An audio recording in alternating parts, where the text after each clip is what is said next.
Water is life. Some would say it is the most important element of the earth, a necessity for all living things.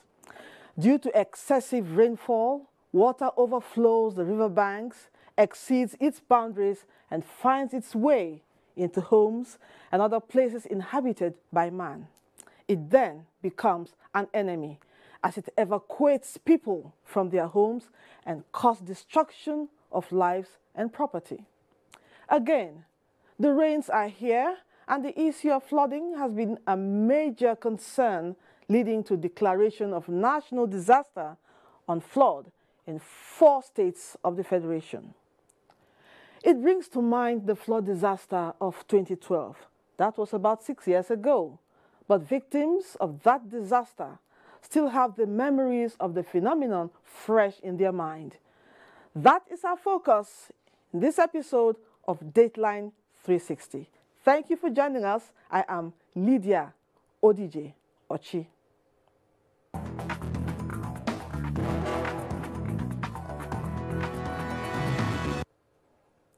In this episode, we will bring you reports on flooding from different correspondents across the country. It is no longer news that the federal government had declared as national disaster some states of the Federation, which include Kogi, Niger, Anambra, and Delta. But now, the number of states on the watch list of the National Emergency Management Agency has risen to 8. According to the agency, about 100 people have lost their lives in floods this year. Ilyasu Ali Yakubu reports from one of the affected states, Kogi, as Director General of NEMA, Mustapha Mehaja, undertook an assessment tour.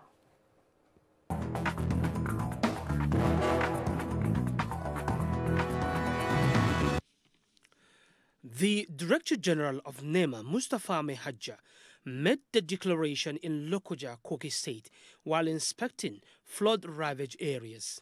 He said this step has been taken to avert the escalation of the devastating consequences already experienced in the 4 frontline states. The NEMA DG said the remaining 8 frontline states will be kept under strict monitoring to avert any eventuality. Available records from NEMA show that about 100 persons have so far lost their lives in flooding incidences in 10 states across the country. By this declaration, the agency has activated the search and rescue units of the military to swing into action. While commiserating with the government and people of the flood-ravaged states, the NEMA boss promised to sustain the tempo of evacuation and relocation of victims.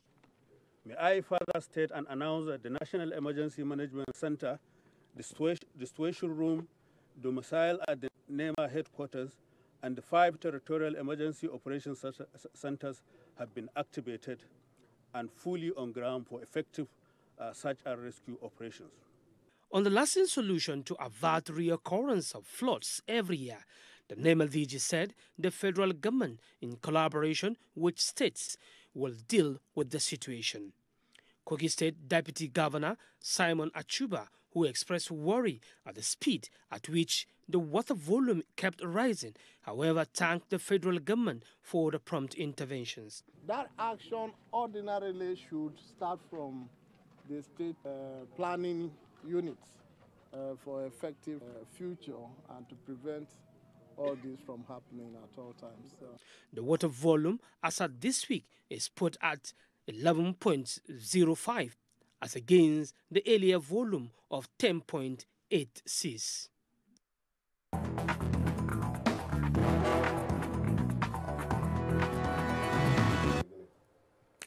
Our next update comes from Adamawa State.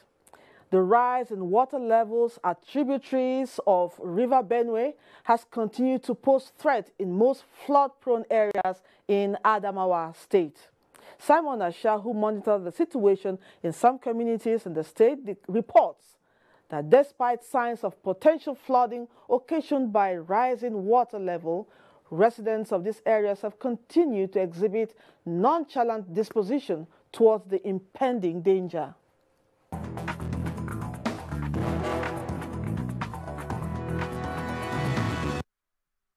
Frequent rainfalls have continued to be witnessed in most riverine communities in Adamawa State, an indication that flood may occur in no distant time in the state. This is the situation in many flood-prone areas visited in different communities across the state, with increase in the water level gradually finding its way to houses and business premises of the people. However, despite signs and several warnings by authority concerned, the residents of these areas seem not to be worried about any impending flood. It can't be possible to leave this place because we are using this place and benefit ourselves and some people here. This is our best places. So we have no any other places to stay except here.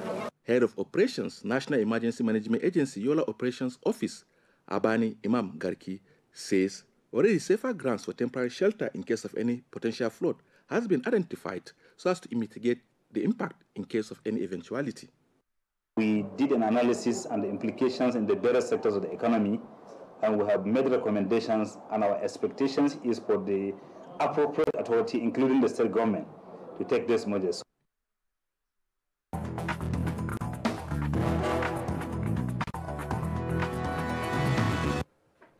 Many thanks, Simon. Attitudinal change among Nigerians towards flood management is necessary for effective flood management response. This necessitated a two-day workshop on ways to evolve a national framework for flood emergency response and management in the country. This workshop, which held at Benin, Edo State, was at the instance of Edo State government and the ECOWAS Early Warning Mechanism Center. Elizabeth Owotoma brings us the details.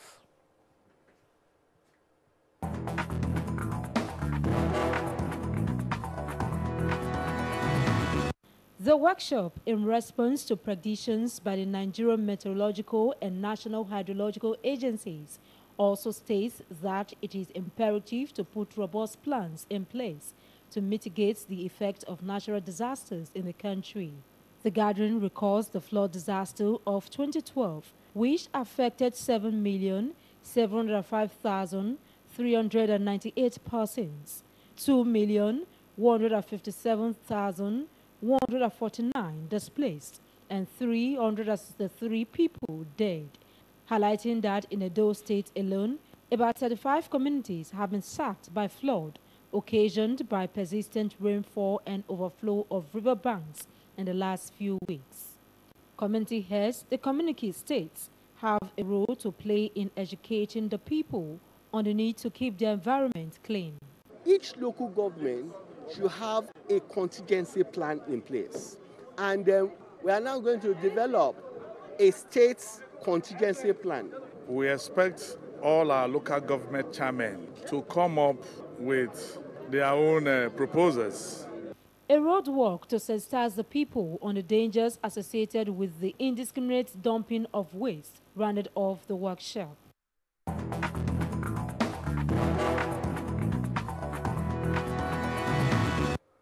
Thanks, Elizabeth. This will surely go a long way in improving flood management and emergency response. Meanwhile, with the visit of NEMA to flood-prone areas in Anambra State, the agency says it is not satisfied with the measures on ground to ensure possible evacuation and resettlement of internally displaced persons. Director, Planning, Research and Forecasting NEMA, Vincent Owan, disclosed this during an assessment tour. Daniel Ukpai was there and tells us more.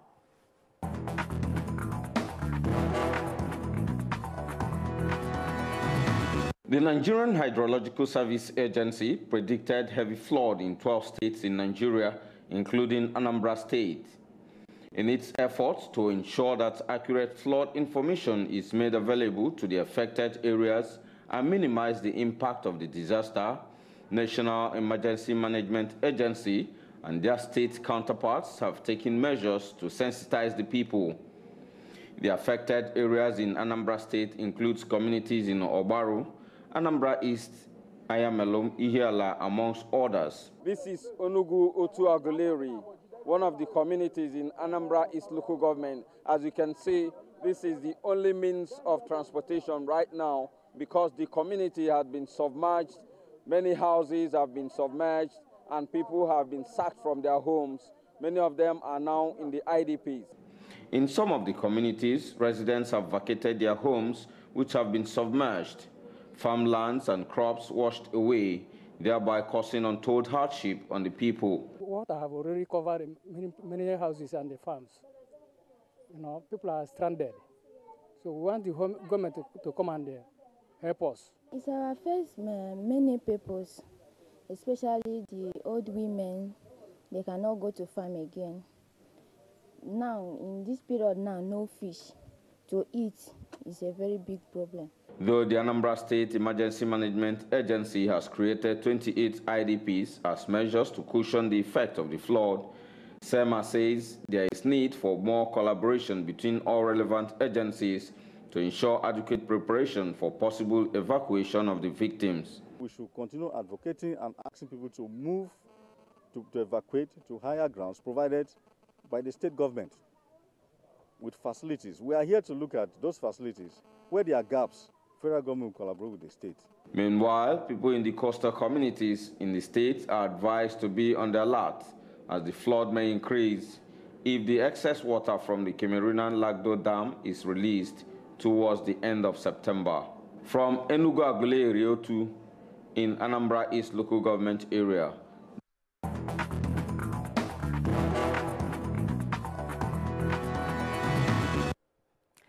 And from Minna, Niger State, the effects of flooding has displaced more than 7,000 persons. Mary Noel Berger reports that the state government has released about 90 million naira for the purchase of relief materials for the victims to cushion the effect of the flood.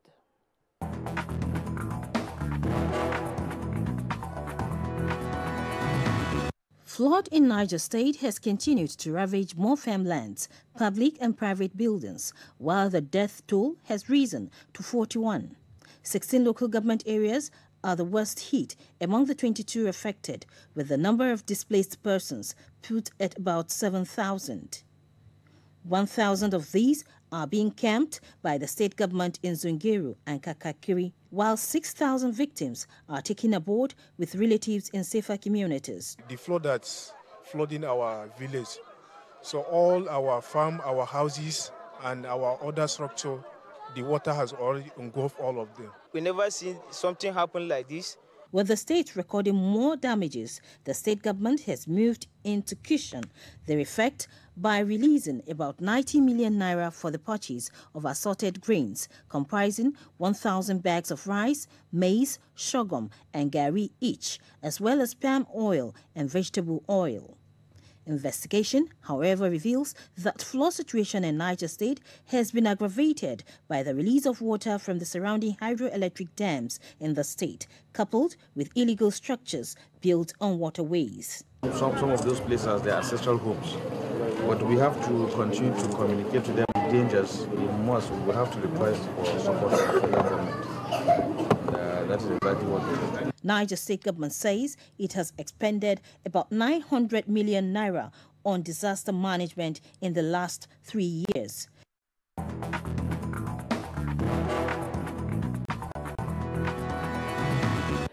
The flood has also posed threat to food security in Jigawa State, northwest Nigeria. It has dashed the hopes of farmers expecting bumper harvest this rainy season. Abdullahi Garba Bininkudu gives us a situation report from Dutse.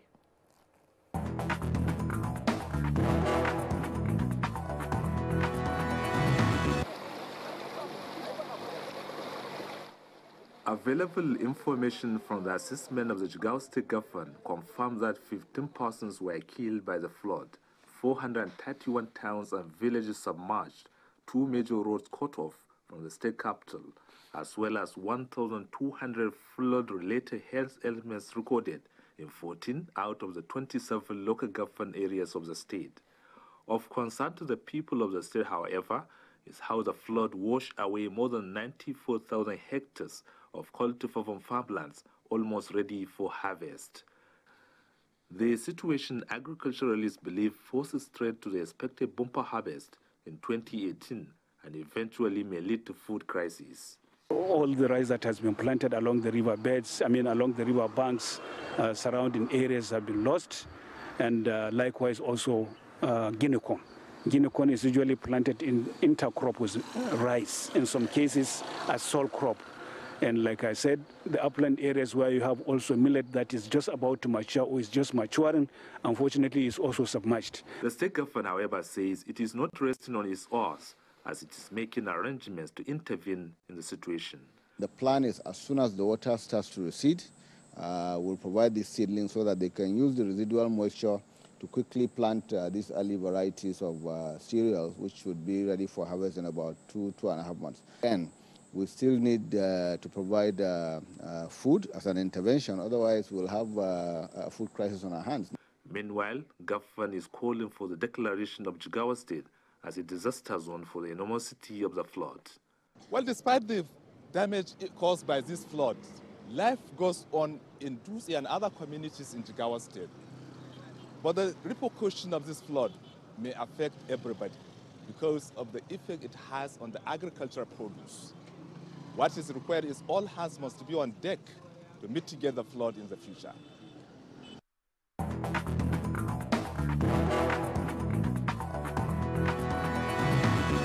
The Nigerian military is not left out in this area of search and rescue. Director General of NEMA, Mustapha Mehaja, has challenged the Disaster Response Unit of the Nigerian military to remain on red alert for possible evacuation as rivers and dams continue to overflow in the country. The NEMA boss gave the challenge while on a visit to the Logistics Command of the Nigeria Air Force in Lagos in continuation of the agency's familiarization tour of military formations across the country. Ilyasu Ali Yakubu again rounds off Dateline 360 with this report.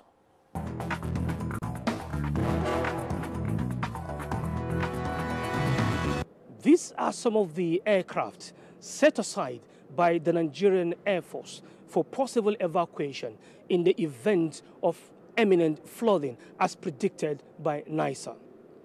The Director General of NEMA, Mustapha Mehaja, is physically on ground here in Lagos at the Heavy Airlift Unit of the Logistic Command of the Nigerian Air Force to see the facilities on ground for possible evacuation. Available research shows that dams and rivers are already spilling water as the latest water level is put at 10.66% as against the initial volume of 10.01% less than 1 week ago. Similarly, all indices of the floods of 2012 have resurfaced in 2018 with continuous heavy rains likely to pose more danger to the lives of the people.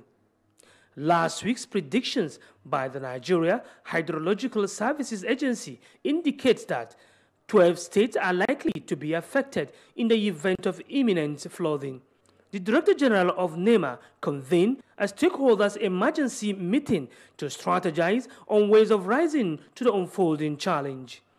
In view of this threat, NEMA has commenced a visitation to military formations in charge of search and rescue across the country, with a visit to Kaduna, Kano, Katsina, and Sokoto states.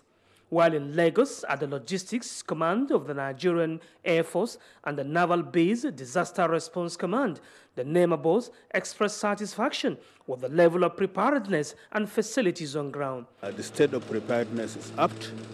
The facilities are there, and like the AOC has explained, even simulation exercise has taken place. We organized a simulation exercise, and with that, we are well positioned and ready. There are functional helicopters that can be used for any operation in disaster management. The visit to military formations will continue in Ogun, Osun, Kwara, and Ekiti states.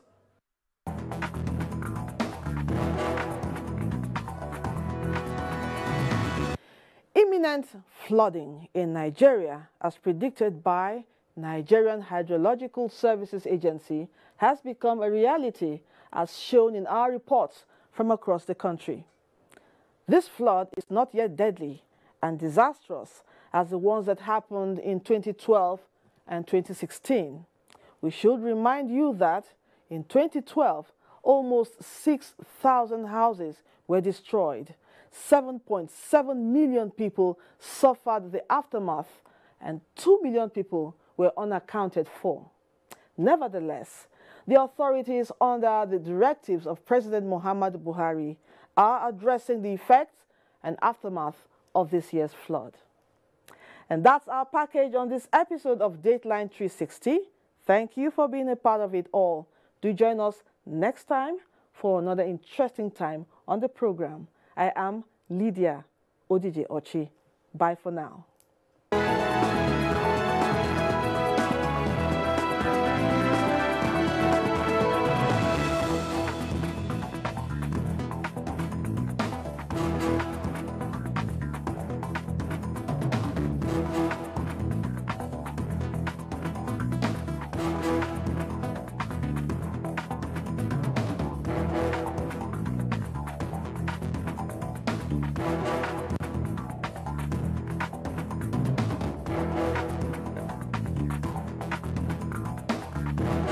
I tell you, man, music is the most powerful force for this world. As better jam they flow, and so everybody with the feel and the rocker. You know, as a musician, I see this thing every time I do stage they perform. You know, everybody does a scatter body.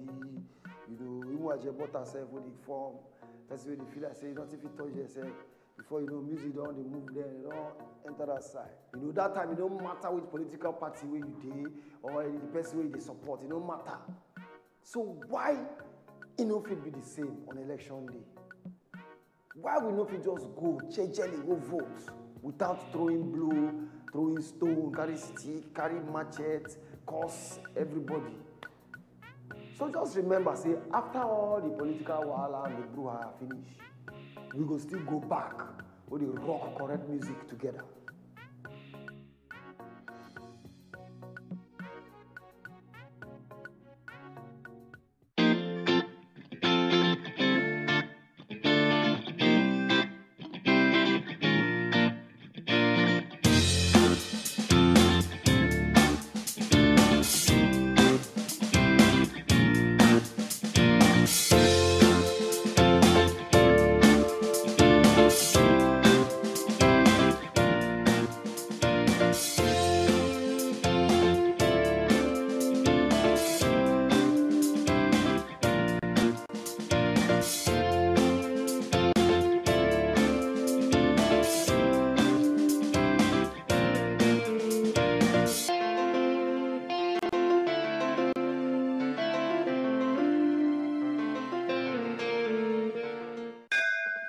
Politicians who they rule the country. Set bill. Oh, come on.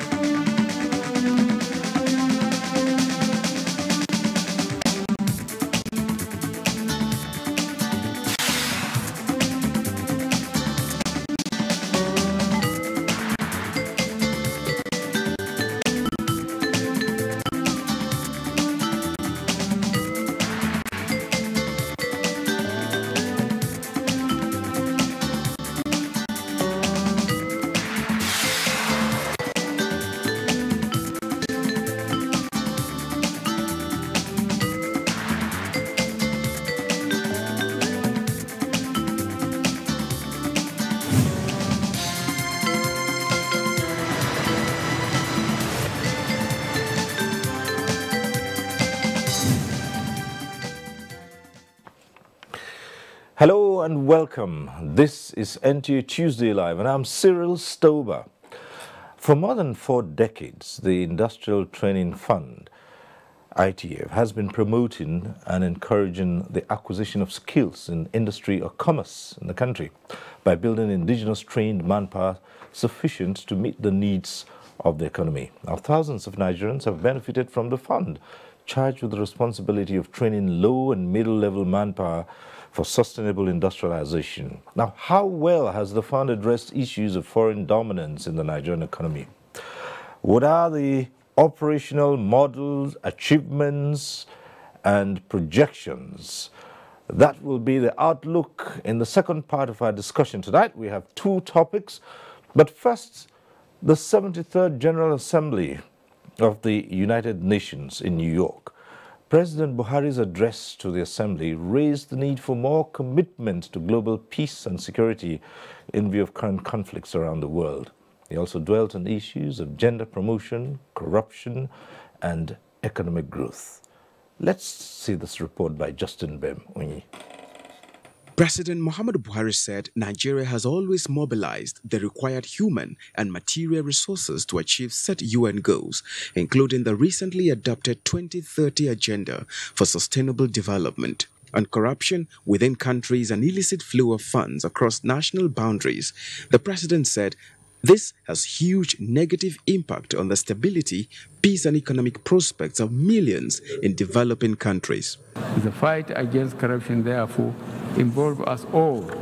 It is in our collective interest to cooperate in tracking illicit financial flows, investigate and prosecute corrupt individuals and entities, and repatriate such funds to their countries of origin.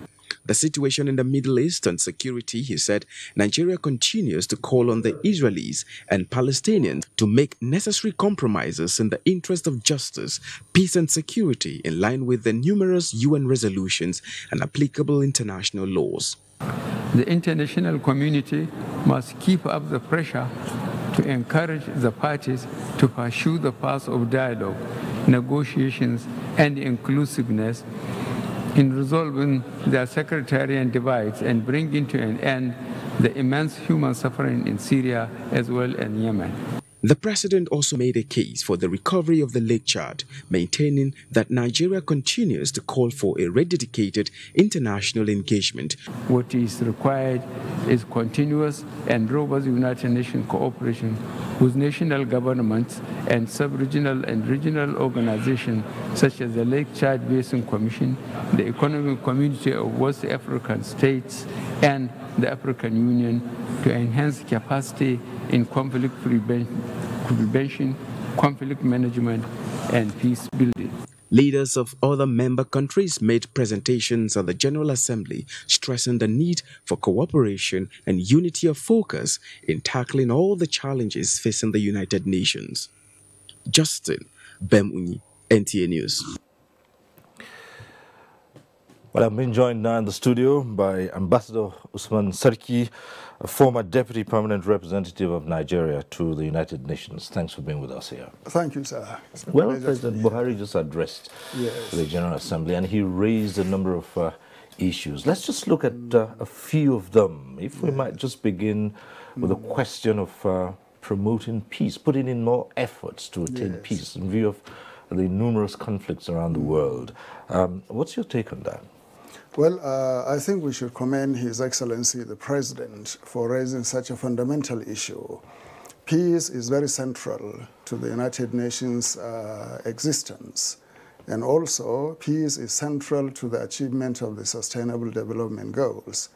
Without peace, you cannot achieve development. Without peace, you cannot assure and guarantee human rights. Without peace, gender equality will be missing. So peace is very critical to the achievement of overall comprehensive human development. And I think, by emphasizing the role and importance of peace in the global scheme of things, Nigeria is stepping out right up front, in front of other nations, to take the lead and the initiative in order to place the issue centrally on the agenda of the global, governance structure, to emphasize not only in the Lake Chad Basin or Africa, but globally. And I think that's why he spoke so much about Burma, Myanmar, about Yemen, Syria, and other conflicts. I talked about adopting measures for early warning signals and saying these can go a long way in mitigating these conflicts. And how far can this go? Well, I think regional bodies have a lot of role, a great role to play in early warning, strategies. For instance, the African Peace and Security Architecture, the African Standby Force, early warning and horizon scanning measures that have been put in place by the African Union are very important components to regional security. But at the same time, when you come to the sub-regions like ECOWAS, we must have some very clearly enunciated and established early warning systems. For instance, where you have egregious violations of human rights, electoral violence, hunger, famine, and other things, naturally you will conclude and you will deduce that the cumulative impact of this will lead to breakdown of law and order, and also they might possibly lead to insecurity and even exacerbation of armed conflict. So good governance, inclusiveness, equality, at least fairness in terms of gender participation in society, and most importantly in our context, electoral transparency. These things will assist in dousing tension and also in giving a semblance, a feeling of inclusiveness that will foster and prevent people from resorting to adoption of means that will tend towards violence. Now, coming down to our own region of the world, terrorism and insurgency have crossed the borders. And how far can regional cooperation go in nipping this in the bud? And then the use of dialogue. Now, there are people who are, on both sides of it. Some say dialogue in the long run would be the only way out, but others point to the damage that terrorism has done and the need for justice to also be done. Well, if you look at the growth and development of this phenomena over the years, dialogue has not led to the settlement of these conflicts. In the first place, you are dealing with non-state actors, illegal, illegitimate non-state actors that have taken to violence as a first resort, not as a last resort. They are not liberation movements or liberation fighters. These are people who have no just cause. They are challenging the state, the supremacy of the state, the ideology of the state, the very existence of the state, to superimpose their own creed, their own philosophy, ideology that nobody really knows where it's tending towards. So cross-border initiatives and sub-regional and regional initiatives are very critical in interdiction of the flow of arms and finances and the movement of fighters. For instance, we have been saying for over the last couple of years that fighters are streaming into Nigeria from outside and weapons are coming in from Libya. What are we doing to stop, to interdict this, the percolation, the slow percolation of weapons into our territory? The state, the government, must take decisive measures to see that this doesn't happen. So the loose borders that we have, the wide terrain that we have that permits movement so easily of people, we have to adopt technology like drones, sensors, and other things that will, in real time, indicate to us that there are movements in certain places that we must investigate. And also, containerized movement of goods has made it very difficult to really check what is being transported into countries. And here too, technology will come in. Sensors and X-rays and specialized cameras and computer technology will tell you if there are weapons, explosives, and other things in a container. So the government must invest in tracking, surveillance, and also interdiction of the movement of goods and people into Nigeria to track and stop terrorists and their supporting ancillary weapon, objects like weapons from coming into the country. Now let's look at another aspect of that address to the General Assembly. This has to do with corruption. And here there are so many angles to it. The fight against corruption and the need for the global community to strengthen, regulations. And of course, there's also talk about returning yes. stolen monies and funds to the countries of origin? I think Mr. President was quite, it's appropriate for him to have raised that. And we would even be surprised if he hasn't raised this issue. The issue of corruption actually is an issue of rule of law in the first place. Rule of law cuts two ways.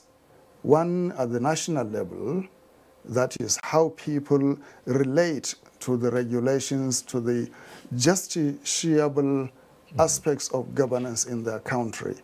So ab initio, when somebody steals from their country, that person has broken the law in that country. And transposing that concept at the international level also, there are laws, conventions of the United Nations that govern corruption, interdiction of corruption, and amelioration of corruption in terms of the affected people in the country. Returning looted goods, funds, for instance, is a fundamental aspect of the United Nations Office for, for corruption, narcotics, and other things. That is, I think, based in Vienna. So engaging with the United Nations is the right platform for us to voice our concern and express our determination, first at fighting corruption internally, and also engaging with global actors in order to assist us in enforcing the law, that is, to highlight the illegality of this aspect, and secondly, to remediate, that is, to find ameliorative solutions to it. For instance, bringing back what is stolen. So I think, engaging the world in that respect is very necessary. However, we have to be mindful of jurisdictions. And this is another way where, at the highest level of governance, when a president speaks to another president and expresses his concern about the flight of capital illegally to, presumably, from our country to another country, the president has the right, under international law and the provisions of the United Nations, for Mr. President to raise the issue.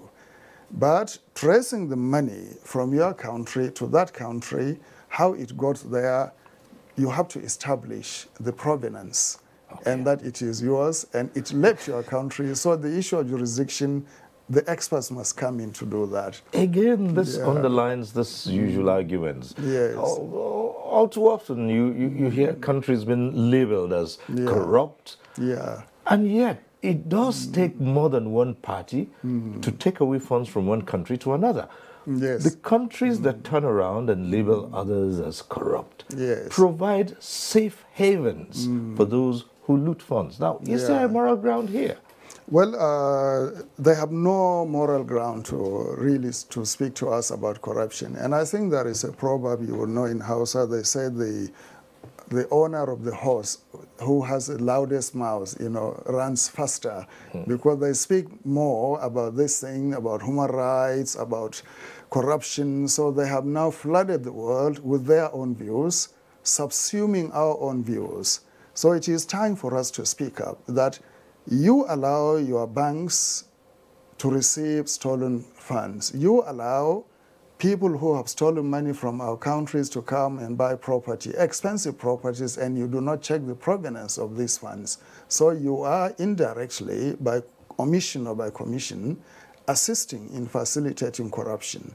So you must put your homes in order, first and foremost, before telling us about this issue.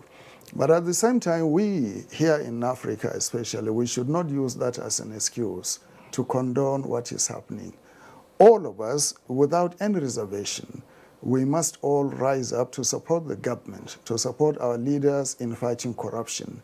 It is an existential issue, an existential challenge that affects every Nigerian. Even it affects the fortunes of those generations yet unborn. If we don't do something about it, corruption will destroy this country. And I think Mr. President is right by taking the fight theoretically, philosophically, even emotionally, to the United Nations to lay his concern bear before the world. Now, returning to the question of peace in the world, is pushing for shared responsibility. Yeah. Well, that is the theme of the United Nations, actually. Share responsibility. Global leadership, share responsibility, peace, and sustainable society. So if you look at the theme of the General Assembly, it was actually picked from the generality of the Sustainable Development Goals that assured or called for peaceful societies, share responsibilities. Share responsibility here means you do not actually fractionalize the world in terms of creating more hotspots and conflict zones. It is our responsibility to douse tensions diplomatically, politically, even culturally, socially, morally, in whatever way we can. Not to make war as the first response to every aggravating situation. It should be the last response sanctioned by international law, by the United Nations Security Council. And that is what the big powers are avoiding. They intervene in countries without waiting to obtain the sanction of the Security Council. We have seen that happen in Libya, we have seen that happen in Iraq. And the consequences of those hasty, precipitate, intemperate moves by the world powers has today led to the chaos that we are seeing in the Middle East and in Libya. Luckily for us in Africa, we have very strong mechanisms, regional mechanisms that prevent the meddling and interference in our continent by extra-regional forces. So we can go to Addis Ababa within the confines of the architecture established by the governments of Africa. We handle our difficulties, find solutions to them. Even if they are going to be prolonged, we do not now factionalize and fractionalize conflict to create divergent hotspots.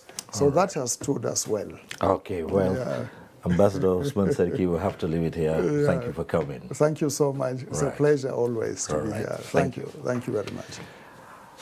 Right.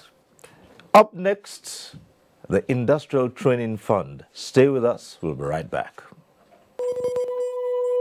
The struggle for independence had been a long and tough one. Our founding fathers and compatriots sacrificed their comfort and even shed their blood. We cannot at this point in history afford to spirit away their sacrifices for immediate but temporary gains of today. Let us emphasize what unites and not what divides us. Working for the unity of purpose with a stronger vision for a better tomorrow. NTA, growing with the nation. Together.